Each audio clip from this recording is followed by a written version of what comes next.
Eu quero saudar você com a paz do Senhor Jesus. Tudo bem com vocês? Eu espero que sim. Vamos começar a nossa leitura diária. Fica firme no mesmo propósito que eu, porque eu sei que o Senhor, Ele irá nos dar graça todos os dias, tanto a mim quanto a você, irá abençoar nossas vidas, enriquecê-las através dessas leituras do propósito que temos aqui junto, que é Lendo a Bíblia Inteira 2025. Então fecha os teus olhos para iniciarmos com a oração. Senhor, meu Deus e meu Pai que está nos céus, maravilhoso é o teu nome. Senhor, obrigada por essa graça, Senhor, por essa oportunidade que o Senhor nos dá, Pai, de estarmos aqui mais uma vez em sua presença, Senhor, sim, para cumprir mais um dia de propósito. Nos ajude e nos dê graça. Em nome do teu Filho amado Jesus Cristo, já te agradeço. Amém e amém. As nossas leituras diárias de hoje estão em 1 Reis, capítulo 3, 2 Crônicas, capítulo 1, Salmos 42, Romanos, capítulo 8. 1 Reis, capítulo 3, diz assim: Salomão pede sabedoria. Salomão aliou-se ao faraó, rei do Egito, casando-se com a filha dele. Ele a trouxe à cidade de Davi até terminar a construção do seu palácio e do templo do Senhor e do muro em torno de Jerusalém. O povo, porém, sacrificava nos lugares sagrados, pois ainda não tinha sido construído um templo em honra ao nome do Senhor. Salomão amava o Senhor, o que demonstrava andando de acordo com os decretos do seu pai Davi, mas oferecia sacrifícios e queimava incenso nos lugares sagrados. O rei Salomão foi a Gibeon para oferecer sacrifícios, pois ali ficava o principal lugar sagrado, e ofereceu naquele altar 1000 holocaustos. Em Gibeon, o Senhor apareceu a Salomão num sonho à noite e lhe disse: Peça-me o que quiser, e eu lhe darei. Salomão respondeu: Tu foste muito bondoso para com teu servo, meu pai Davi, pois ele foi fiel a ti e foi justo e reto de coração. Tu mantiveste grande bondade para com ele, e lhe deste um filho que hoje se assenta no seu trono. Agora, Senhor meu Deus, fizeste o teu servo reinar em lugar de meu pai Davi. Mas eu não passo de um jovem, e não sei o que fazer. Teu servo está aqui entre o povo que escolheste, um povo tão grande que nem pode contar. Dá, pois, ao teu servo um coração cheio de discernimento para governar o teu povo e capaz de distinguir entre o bem e o mal, pois quem pode governar este teu grande povo? O pedido que Salomão fez agradou o Senhor. Por isso Deus lhe disse: Já que você pediu isso, e não uma vida longa, nem riqueza, nem pediu a morte dos seus inimigos, mas discernimento para ministrar a justiça, eu farei o que você pediu. Eu lhe darei um coração sábio e capaz de discernir, de modo que nunca houve nem haverá ninguém como você. Também lhe darei o que você não pediu, riquezas e fama, de forma que não haverá rei igual a você durante toda a sua vida. E se você andar nos meus caminhos e obedecer aos seus decretos e aos meus mandamentos, como seu pai Davi, eu prolongarei a sua vida. Então Salomão acordou e percebeu que tinha sido um sonho. A seguir, voltou a Jerusalém, pôs-se perante a arca da aliança do Senhor. Sacrificou holocaustos e apresentou ofertas de comunhão. Depois ofereceu um banquete a toda a sua corte. Um sábio veredicto. Certo dia, 2 prostitutas compareceram diante do rei. Uma delas disse: Ah, meu senhor, essa mulher mora comigo na mesma casa. Eu dei à luz a um filho e ela estava comigo na casa. 3 dias depois de nascer o meu filho, essa mulher também deu à luz um filho. Estávamos sozinhas. Não havia mais ninguém na casa. Certa noite, essa mulher se deitou sobre o seu filho e ele morreu. Então ela se levantou no meio da noite e pegou meu filho, enquanto eu, tua serva, dormia, e o pôs ao seu lado, e pôs o filho dela morto ao meu lado. Ao levantar-me de madrugada para amamentar o meu filho, ele estava morto. Mas quando olhei bem para ele de manhã, vi que não era o filho que eu dera à luz. A outra mulher disse: Não, o que está vivo é o meu filho, o morto é o seu. Mas a primeira insistiu: Não, o morto é seu filho, o vivo é meu. Assim elas discutiram diante do rei. O rei disse: Esta afirma: Meu filho está vivo e o seu filho está morto. Enquanto aquela diz: Não, seu filho está morto e o meu está vivo. Então o rei ordenou: Tragam-me uma espada. Trouxeram-lhe uma espada e o rei ordenou: Cortem a criança viva ao meio e deem metade a uma e metade a outra.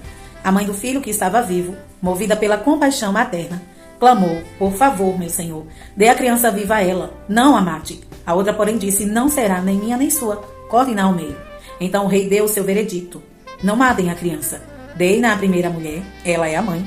Quando todo Israel ouviu o veredicto do rei, passou a respeitá-lo profundamente, pois viu que a sabedoria de Deus estava nele para fazer justiça. 2 Crônicas, capítulo 1. Salomão pede sabedoria. Salomão, filho de Davi, estabeleceu-se com firmeza em seu reino, pois o Senhor, o seu Deus, estava com ele e o tornou muito poderoso. Salomão falou a todo Israel, os líderes de 1000 e de 100, os juízes e todos os líderes de Israel e os chefes de família. Depois O rei foi com toda a assembleia ao lugar sagrado, no alto de Gibeon, pois ali estava a tenda do encontro que Moisés, servo do Senhor, havia feito no deserto. Davi tinha transportado a arca de Deus de Kiriat-Jearim para a tenda que ele tinha armado para ela em Jerusalém.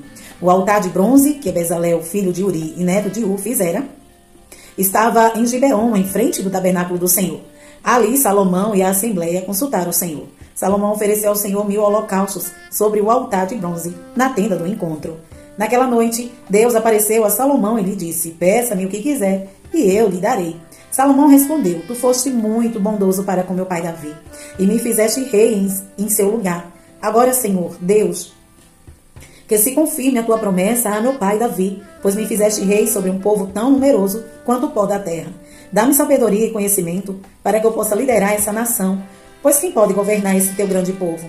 Deus disse a Salomão: já que este é o desejo do seu coração, e você não pediu riquezas, nem bens, nem honra, nem a morte dos seus inimigos, nem vida longa, mas sabedoria e conhecimento para governar o meu povo, sobre o qual o fiz rei, você receberá o que pediu. Mas também lhe darei riquezas, bens e honras, como nenhum rei antes de você teve, e nenhum depois de você terá. Então Salomão voltou de Gibeon, diante da tenda do encontro, para Jerusalém, e reinou sobre Israel. Salomão juntou carros e cavalos, chegou a ter 1.400 carros e 12.000 cavalos, dos quais mantinha uma parte nas guarnições de algumas cidades e a outra perto dele, em Jerusalém. O rei retornou tão comuns a prata e o ouro em Jerusalém quanto as pedras, e o cedro tão numeroso quanto as figueiras bravas de Cefelá. Os cavalos de Salomão eram importados do Egito e da Cilícia, onde os fornecedores do rei os compravam. Importavam do Egito um carro por 7 quilos e 200 gramas de prata e um cavalo por 1 quilo e 800 gramas, e os exportavam para todos os reis dos hititas e dos amorreus e dos arameus. Salmos 42. Para o mestre de música, um poema dos coraitas. Como a corça anseia por águas correntes, a minha alma anseia por ti, ó Deus. A minha alma tem sede de Deus, o Deus vivo. Quando poderei entrar para apresentar-me a Deus? Minhas lágrimas têm sido o meu alimento, de dia e de noite. Pois me perguntam, o tempo todo, onde está o seu Deus? Quando me lembro dessas coisas, choro angustiado, pois eu costumava ir com a multidão conduzindo a procissão à casa de Deus, com cantos de alegria e de ação de graças, entre a multidão que festejava. Por que você está assim tão triste, a minha alma? Por que está assim tão perturbada dentro de mim? Põe a sua esperança em Deus, pois ainda o louvarei. Ele é o meu Salvador e o meu Deus. A minha alma está profundamente triste, por isso de ti me lembro, desde a terra do Jordão, das alturas do Hermon, desde o monte Mizar. Abismo chama abismo, ao rugir de suas cachoeiras, todas as suas ondas e vagalhões se abateram sobre mim.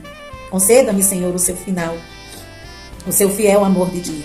De noite esteja comigo a sua canção. É a minha oração ao Deus que me dá vida. Direi a Deus, minha rocha, porque te esqueces de mim? Porque devo sair vagueando e pranteando, oprimido pelo inimigo? Até os meus ossos sofrem agonia mortal, quando os meus adversários zombam de mim, perguntando-me o tempo todo, onde está o seu Deus? Por que você está assim tão triste, minha alma? Por que está assim tão perturbada dentro de mim? Põe a sua esperança em Deus, pois ainda o louvarei. Ele é o meu Senhor e o meu Deus. Romanos, capítulo 8, a vida pelo Espírito. Portanto, agora já não há condenação para os que estão em Cristo Jesus. Porque, por meio de Cristo Jesus, a lei do Espírito de vida me libertou da lei do pecado e da morte. Porque aquilo que a lei fora incapaz de fazer, por estar enfraquecida pela carne, Deus o fez, enviando o seu próprio Filho, à semelhança do homem pecador, como oferta pelo pecado. E assim condenou o pecado na carne, a fim de que as justas exigências da lei fossem plenamente satisfeitas em nós, que não vivemos segundo a carne, mas segundo o Espírito. Quem vive segundo a carne tem a mente voltada para o que a carne deseja, mas quem vive de acordo com o Espírito tem a mente voltada para o que o Espírito deseja. A mentalidade da carne é morte, mas a mentalidade do Espírito é vida e paz. A mentalidade da carne é inimiga de Deus, porque não se submete à lei de Deus. Nem pode fazê-lo quem é dominado pela carne. Não pode agradar a Deus. Entretanto, vocês não estão sob o domínio da carne, mas do Espírito. Se de fato o Espírito de Deus habita em vocês. E se alguém não tem o Espírito de Cristo, não pertence a Cristo. Mas se Cristo está em vocês, o corpo está morto por causa do pecado, mas o espírito está vivo por causa da justiça. E se o espírito daquele que ressuscitou Jesus dentre os mortos habita em vocês, aquele que ressuscitou a Cristo dentre os mortos também dará vida a seus corpos mortais, por meio de seu espírito que habita em vocês. Portanto, irmãos, estamos em dívida não para com a carne, para vivermos sujeitos a ela. Pois se vocês viverem de acordo com a carne, morrerão. Mas se pelo Espírito fizerem morrer os atos do corpo, viverão.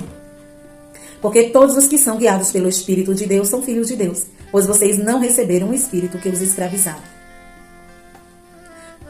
para novamente temerem, mas receberam o Espírito que os torna filhos por adoção, porque é o próprio Espírito, por meio do qual clamamos: Abba, Pai. O próprio Espírito testemunha ao nosso espírito que somos filhos de Deus. Se somos filhos, então somos herdeiros, herdeiros de Deus e co-herdeiros com Cristo. E se de fato participamos dos seus sofrimentos, para que também participemos da sua glória. A glória futura. Considero que os nossos sofrimentos atuais não podem ser comparados com a glória que em nós será revelada. A natureza criada aguarda com grande expectativa que os filhos de Deus sejam revelados, pois ela foi submetida à inutilidade, não pela sua própria escolha, mas por causa da vontade daquele que a sujeitou, na esperança de que a própria natureza criada seja libertada da escravidão, da decadência em que se encontra, recebendo a gloriosa libertação dos filhos de Deus.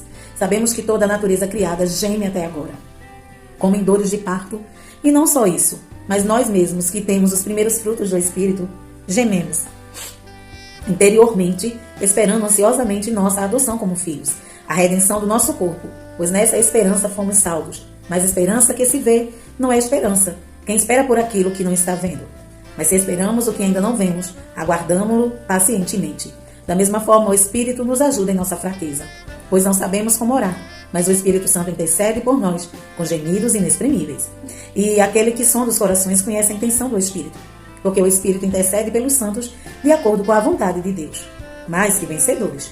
Sabemos que Deus age em todas as coisas para o bem daqueles que o amam, dos que foram chamados de acordo com o seu propósito.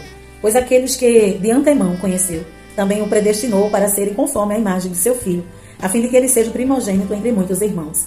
E aos que predestinou, também chamou. Aos que chamou, também justificou. Aos que justificou, também glorificou. Que diremos, pois, diante dessas coisas? Se Deus é por nós, quem será contra nós? Aquele que não poupou seu próprio Filho, mas o entregou por todos nós, como não nos dará juntamente com ele, e de graça todas as coisas? Quem fará alguma acusação contra os escolhidos de Deus? É Deus quem os justifica. Quem os condenará? Foi Cristo Jesus que morreu, e mais que ressuscitou, e está à direita de Deus, e também intercede por nós. Quem nos separará do amor de Cristo? Será a tribulação, ou angústia, ou perseguição, ou fome, ou nudez, ou perigo, ou espada? Como está escrito, por amor de ti enfrentamos a morte todos os dias. Somos considerados como ovelhas destinadas ao matadouro. Mas em todas essas coisas somos mais que vencedores, por meio daquele que nos amou. Pois estou convencido de que nem a morte, nem a vida, nem os anjos, nem demônios, nem o presente, nem o futuro, nem qualquer poder, nem altura, nem profundidade, nem qualquer outra coisa na criação será capaz de nos separar do amor de Deus, que está em Cristo Jesus, nosso Senhor. Amém? Estas foram as nossas leituras diárias de hoje e amanhã, sim, estaremos aqui. Se Jesus não vir, Deus em Cristo te abençoe hoje e sempre.